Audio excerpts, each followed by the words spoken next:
what inspire you to explore the field of NLP coaching and healing? वो क्या journey थी, क्या क्या कठिनाइयां आई, क्या क्या पड़ाव आए, and how now you are helping and transforming people's lives? So, Yogesh, so even before I could go ahead much into describing how I know how things inspired me and how changes happened, मैं आपको ना एक अपने कहानी बताना चाहती हूँ कि मैं ओवरऑल इस जर्नी में कैसे आई, कोचिंग में कैसे आई, how things in how the entire journey look like. तो मैंने ना लगभग 2008 में मैंने अपना करियर शुरू किया था and I was into consulting, international consulting.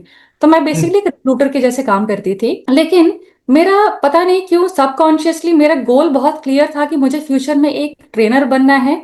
And I did not have much idea about कि ट्रेनर क्या होता है, कौन क्या करता है, क्या क्या मोडालिटीज होती हैं, वगैरह वगैरह। And I have been unconsciously a very big believer of law of attraction. I have been practising this.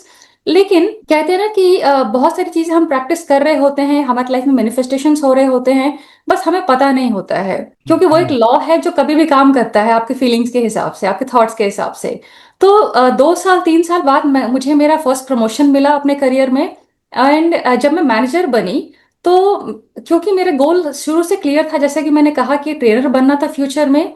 तो जब मैं मैनेजर बनी तो मैंने अपनी टीम को जो है ना ट्रेनिंग देना शुरू कर दिया। एंड ये करते करते मैं एक धीरे धीरे इतनी ज्यादा मतलब बेहतर होने लगी अपने काम के रिगार्डिंग कि मेरी स्किल्स हमेशा जो है पॉलिश होती गई। मुझे पता चलता गया कि एक ट्रेनिंग का फ्रेमवर्क कैसे बनाना है, कौन किस चीज में लैग कर रहा है, एक अंडर परफॉर्मर को परफॉर्मर कैसे बनाना है। तो वो सारी चीजें थी। एंड कहीं ना कहीं मुझे जो रिजल्ट इतने अच्छे से मिले कि मैंने जितने भी कंपनीज में उसके बाद काम किया है, वहां मेरी टीम हमेशा जो है टॉप की है टीम ने।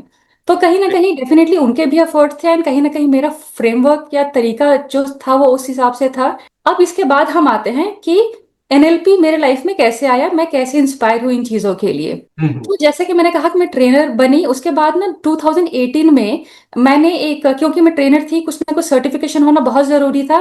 एंड ट्रेन द ट्रेनर एक काफी फेमस जो है कोर्स है या एक सर्टिफिकेशन है।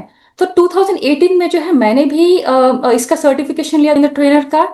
एंड उसमें जो है बहुत सारे सब्जेक्ट्स के साथ में एक सब्जेक्ट एनएलपी भी था। जब हमने एनएलपी एक्सप्लोर किया तो उसमें मतलब जैसे कहते हैं ना कि अगर लॉ ऑफ अट्रैक्शन आप फॉलो कर रहे हो और एनएलपी नहीं जानते हो, तो इट मीन्स कि आप बहुत, आपके पास बहुत आधा अधूरा ज्ञान है। आपके लाइफ में छोटी मोटी चीजें हो सकता है मैनिफेस्ट हो जाए, लेकिन एक बड़े गोल को, लॉन्ग टर्म गोल को, सस्टेनेबल गोल को अगर अचीव करना है तो आपको एनएलपी सीखनी ही पड़ेगी।